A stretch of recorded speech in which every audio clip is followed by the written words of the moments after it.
Hi, everyone. So it's great to have this moment with all of you to talk a bit about EVE Online and other things at CCP. So first, I'm going to say a few words about how amazing it has been to celebrate 20 years of CCP. It's been fun to reminisce about everything that is the CCP journey over the years, but the CCP story is really the story of its players. It's really about you guys. It's you guys that help drive and inspire us to do everything we do. All of you in this room, watching the stream, you really are the wind beneath our wings. Yeah.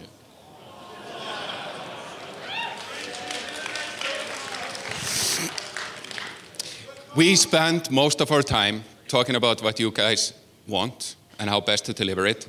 Sometimes we hit the spot, sometimes we don't. But it's really events like this that are essential to the process, and it's great to be here with all of you for my first eVegas. And the biggest eVegas ever. Woo!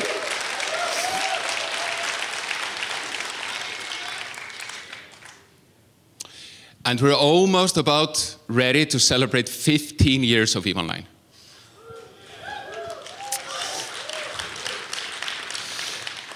It's an even bigger story than 20 years of CCP. There are not many games out there that can boast the longevity of EVE Online. And none have the players like you all. It's been amazing to watch how you have made EVE Online your home for the past 15 years. It's also been very nice to meet some of you for the first time who have been here through all of it for the first time here in Vegas. You, of course, heard a lot about what's coming up in Lifeblood. It's pretty kick-ass. The trailer in the end, whoa. I've seen good EVE stuff, but it's really good. And I'm sure you will surprise us with your ingenuity. We need a word for how smart you are that I can't even pronounce. And by putting these new systems to the paces and see what you can make of that. I've personally been amazed by some of the recent things you've been up to, all the wars, the backstabbing, the political intrigue. Sometimes it's a bit messy, but nothing that's truly meaningful in life is 100% clean. And speaking of that, the person that just like hit 11 billion in Project Discovery, good job. We must make sure we name a planet after you. Once we find one, we need to find a planet here. So, but we'll do our best on that front. And reaching 15 years of EVE Online is an amazing achievement, but maybe the most important part of it is that this past September, if I look at the daily active users per day, it's 18% higher than it was last year. So EVE is growing again.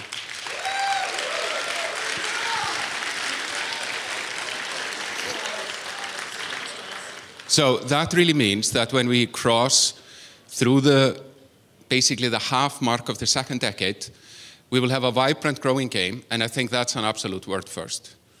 This is obviously the result of a hard work by a dedicated dev team that has been increasingly courageous in tackling some of the core fundamentals of EVE Online.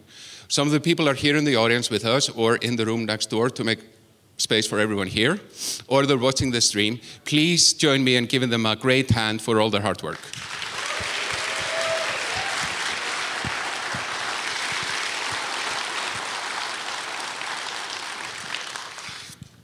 And I believe we need to dig even deeper into the fundamentals of EVE Online to be here a few years from now talking about the third decade of EVE Online. It's a tricky balance, of course, making changes to something that is such a big part of all of our lives, and that's something we feel so passionately about. It's not just a technical problem or a design problem, it's really some socio-economical, cultural problem. It's not easy, I tell you. I've been doing it for almost 20 years now. But we're really grateful for all of you that have been with us throughout all this time, through all up and down, encouraging us on, sometimes calling bullshit on us. It's been really what is needed. And the ecosystem of EVE Online, which is all this entirety of the technology, the game design, the people working on it, the people have worked on it, all the players. It's this one ecosystem. And looking at some of the long-term plans we have for EVE Online, I think we can have this basically go on. I believe that we can make EVE even stronger. I believe we can imbue it with even greater powers to surprise and inspire and dazzle us all. And I know it will be hard, and it will continue to be hard, and it should be hard. Because if we are to meet the mission of have EVE Online outlive us all, we're gonna keep at it to make that a reality. And I hope you will join us for the decades to come to make that true. That is our mission.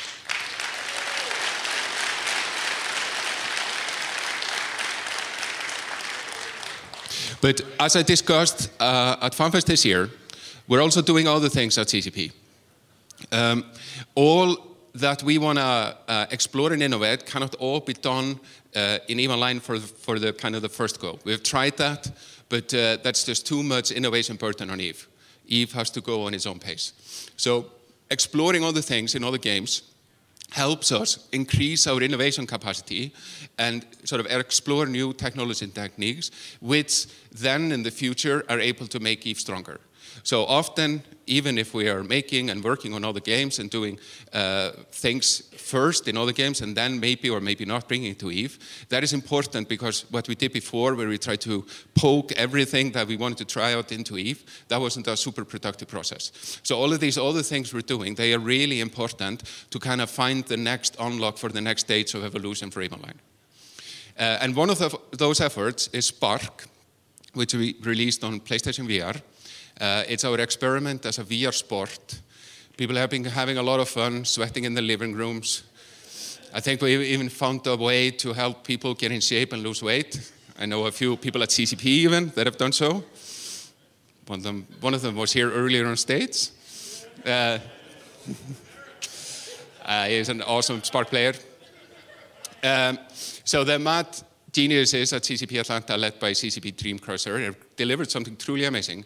We have it here at eVegas. It's available here in the Playroom. I really encourage you to go and try it out. And if you're watching the stream and you have a PSVR on PS Move, it's really a kick-ass experience, which I encourage you to try out. And last week, we released EVE Valkyrie Warzone. It's the latest expansion in EVE Valkyrie, and it's totally changed the game. Now everyone can play, even without a VR headset. So there are no excuses anymore. You should just go on and play it.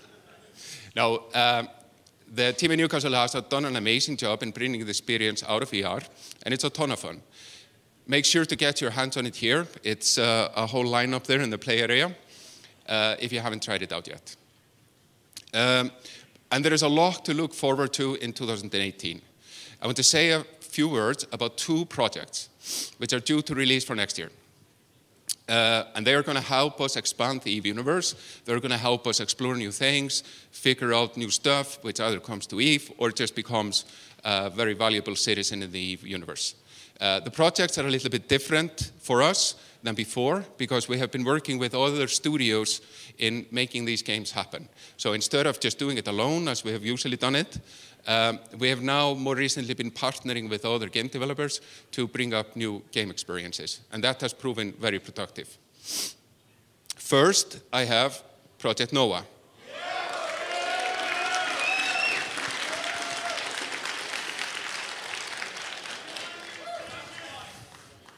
So Project Noah is now up and running in Reykjavik, where the main development of the game takes place. And we're working with a studio in the UK called Sumo Digital.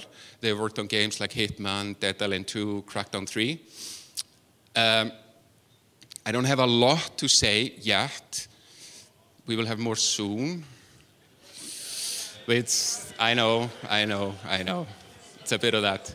But how about in the coming months, we'll be releasing more details. But I just wanted to make everyone aware, especially those that keep poking me on it on Twitter. There's light at the end of the tunnel.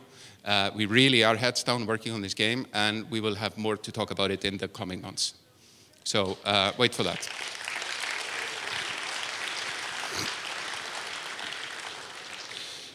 But we have also been working on a totally new game for mobile phones set in the EVE universe. And we haven't really said anything about it to anyone until now. So, it's called Project Aurora. And to kind of deep dive into what that is about, I want to bring on stage here a producer from CCP, Sam Barton, who's going to tell us all about it. Sam.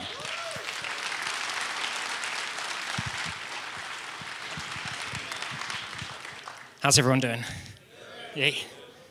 Cool, thanks Ilmar. So my name's Sam Barton, or CCP Argent, and I'm the producer on Project Aurora. It's super exciting to finally be sharing this project with the world, and especially in front of a live audience here at EVE Vegas. Cool, so we've been working really hard on Project Aurora since the beginning of the year, and we've been really looking forward to today's announcement, especially because it marks the start of the point where we can start collaborating with the fantastic EVE community on this game. So let's go into a little bit more detail here. So, as Hilmar mentioned, this is a mobile phone game. So, essentially, Project Aurora exists today because of a concept we've been contemplating for some time now. And that concept is a condensed EVE experience for mobile devices that you can take with you wherever you go and have meaningful adventures with, no matter how much time you can dedicate to it. So I guess a lot of you are probably thinking this, but this game itself is not going to be integrated with the existing EVE Online experience. But it is being built to support many of the strategic activities that players find so compelling about EVE Online. So basically, yeah, it's there. So basically, as a part of your daily routine in Project Aurora, you can expect to take part in tactical fleet operations. You'll be mining a variety of different resources around the galaxy. You'll be journeying across unexplored solar systems, researching new skills, and perhaps most importantly, engaging in a galaxy-wide territory war. Of course, a significant part of what has made EVE Online so successful over the last 14 years are the personal memories we've created for ourselves and the epic community stories that we've either been a part of or felt the impact of. We want Project Aurora to capture the spirit of these moments. And so both player cooperation and competition have been of critical importance throughout development of every feature in the game. Mobile devices are inherently social in nature. And so we're leaning into this to create a truly mobile MMO with persistent worlds and a political sandbox which allows you and your fellow corporation members to reach your goals by whatever means necessary. Whether that be negotiation, espionage, deception, revenge, or good old-fashioned displays of force.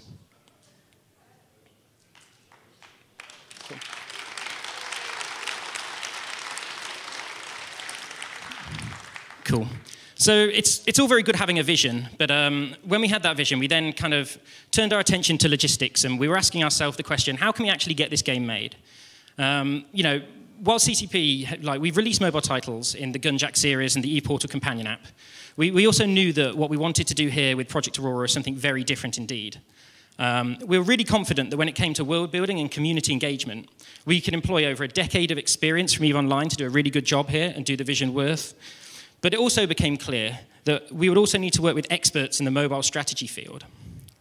Therefore, for that reason, CCP has actually been co-developing Project Aurora alongside PlayRaven. And now we're going to invite Lasse onto the stage here, who's going to tell you a bit more about who PlayRaven are and why we're both so excited about this collaboration.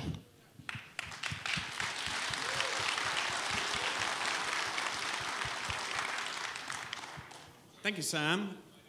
And it's great to be here. Does anybody here play on EVE Online, by the way?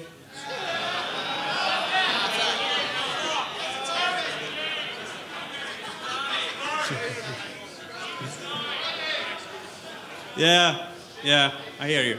Well, this is going to be way easier. You need way fewer spreadsheets with this game.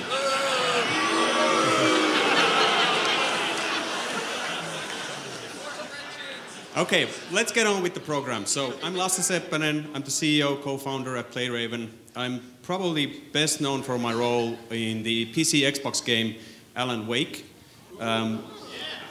Thank you. But a few years ago, me and a few friends in the AAA industry, we wanted to get to the mobile because we were not happy with the games that were being made. We felt that they were too shallow, too casual. You know, we wanted the deep, meaningful, more complex experiences. And we knew that those could be created. So we created a company called PlayRaven. We've been around for almost 5 years now. And we've, of course, throughout this time, we've been in close contact with CCP. We are good friends and have always been big fans of what CCP does, because CCP is not afraid to explore the boundaries of what can be done in games. And that's the mission we feel we're also on. And so when we started talking about Project Aurora, we really felt that now things clicked together. We had been, for a couple of years already, been thinking, wow, wouldn't it be cool to make something with CCP? And we found like complete alignment, because what CCP wanted to do with EVE Online and what we wanted to achieve with our company, making more complex, deep, engaging, meaningful experiences. Those two things came together just beautifully. And really like a humbling opportunity for us to create this new EVE opportunity, EVE experience on mobile, together with Sam and the other good people at CCP. Great, thanks Lasse.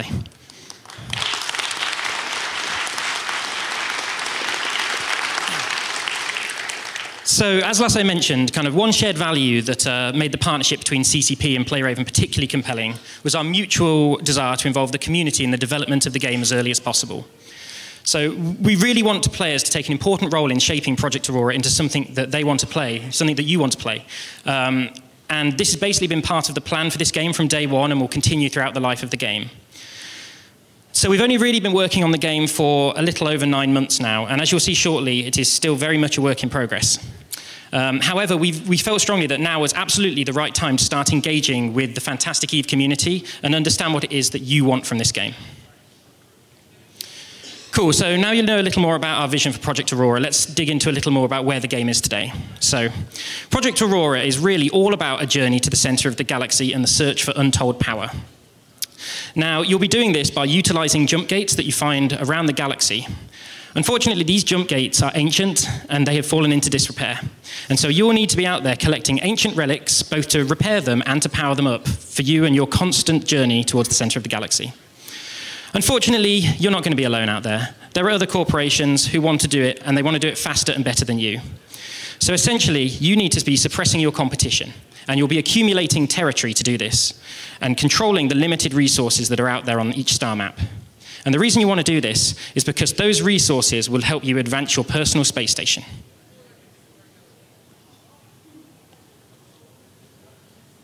All right, this is your space station. So basically, in this game, you are the space station.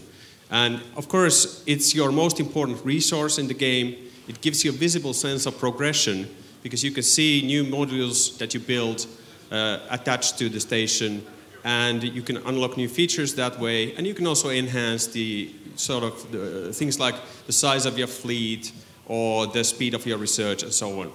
You can also synthesize a small amount of basic resources on your station, so you're sort of never left without any resources, even if your whole fleet is wiped out. But it's better to have a fleet, honestly, and then go out and mine. You can, of course, do stuff like researching skills and tech upgrades, and then very important part of the game is the fleets, which I may have mentioned already. Because combat is going to be relatively complex in this game, and we're going to allow for quite a lot of tactical decisions and variety in the terms of how you can construct your fleet, like the combination of different ships and so on. Cool, so as we all know, nothing's free, right? So you upgrading your space station and doing all these groovy things, making these huge fleets is going to cost you, and it's going to cost you resources. And one thing that we really wanted to bring into this game was moon drilling. So moon drilling exists in Project Aurora, and it is a cooperative gathering exercise. There are lots of single nodes on the map as well, so you can go out there and you can be mining resources on your own. But really, you're going to want to be taking part in moon drilling as well, because it's by far the highest efficiency payout of resources. And the way that moon drilling works is that you will be communally investing your resources to buy drills on moons. And you'll hopefully be encouraging your corporation friends to also be doing it. Because every drill that is built on that moon doesn't just increase the amount of resource that you create, but it increases the amount that everyone in your corporation creates. So, it sounds pretty good, right? But there's a catch. And the catch is, once you've invested in your drills, you don't get your resources out until a significant time later. So what that does, it sets up moons as a target of opportunity. You might not like drilling for some whatever crazy reason. And so what you might want to do instead is spend all of that resources, instead of building drills, in building a fleet instead, and going and taking someone else's moon's resources instead. So we really see moon drilling as a significant risk versus reward strategic option in the game.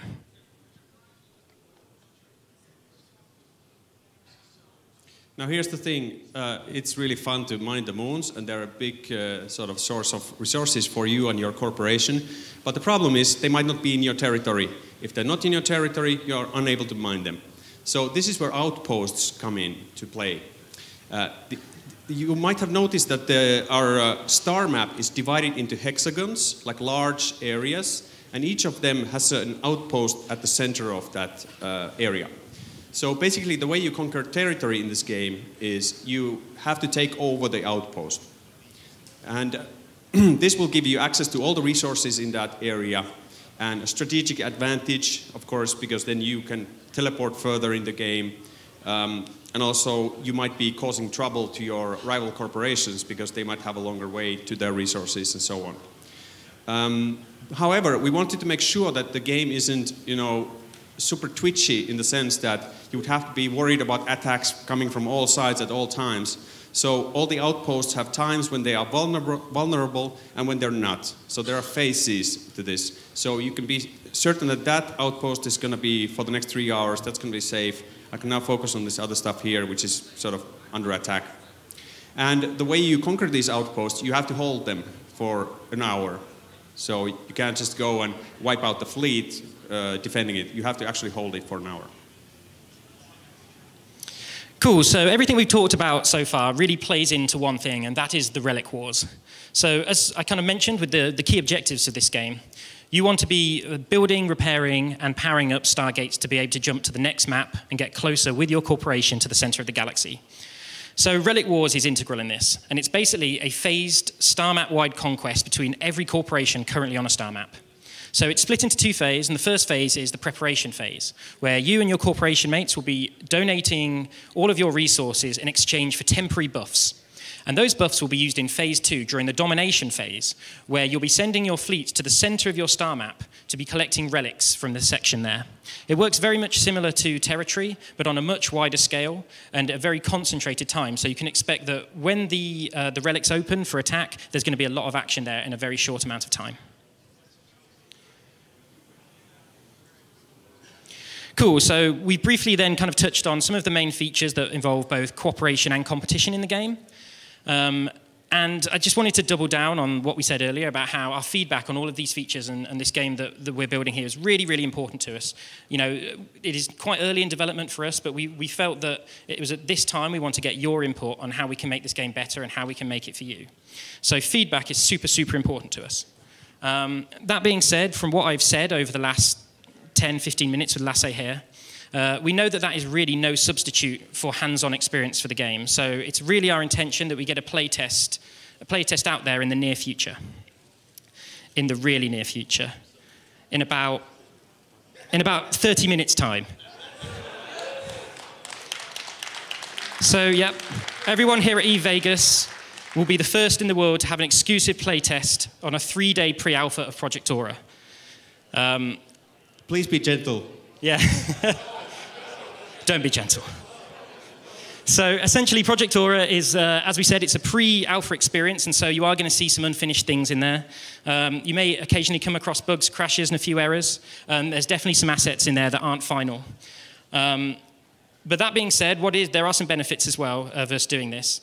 In that we don't have to worry about equipment. For what we'll be doing is supplying the game for you on all your personal devices. So regardless of whether you're on iOS or Android, we'll send an email shortly after this presentation's finished, and that will include all of the information that you need to get yourself set up on the game. Cool. Also, if you're having trouble getting set up, there are full instructions provided there, but we want to make sure everyone who wants to can participate in this, so please feel free to grab like a member of either PlayRaven or CCP, or go to the volunteer desk if you're having trouble getting set up, and we'll get you sorted out quickly. Once you're in game, there'll be both CCP and PlayRaven Games Masters in there to help kind of guide your first experience with the game and to help suggest, or just maybe if you just want to destroy them, that would be fine too.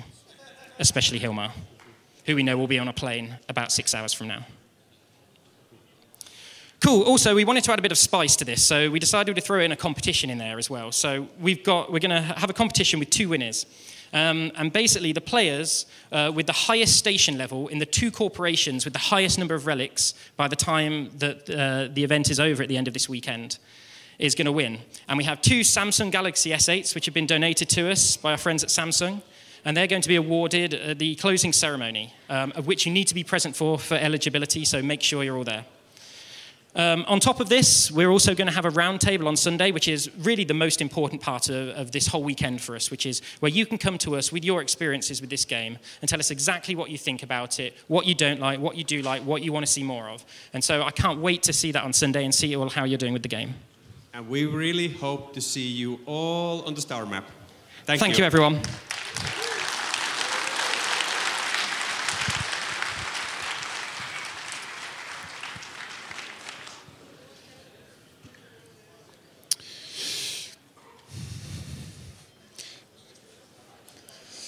Is that a space station in your pocket, or are you just happy to see me? Thanks, Sam and Lasse. This is pretty exciting and a bit risky, letting everyone into a playtest this early, but that's how we roll. And we wanted to give you something special for coming here to eVegas and get out of this whole soon business. It's right now. I'll be playing in there and everyone at CCP, so please be gentle. This could be our EVE universe in 2018. It's a pretty impressive lineup. There's a lot of hard work left, and it might not all work out, but that's really the plan for 2018 for the EVE universe at CCP.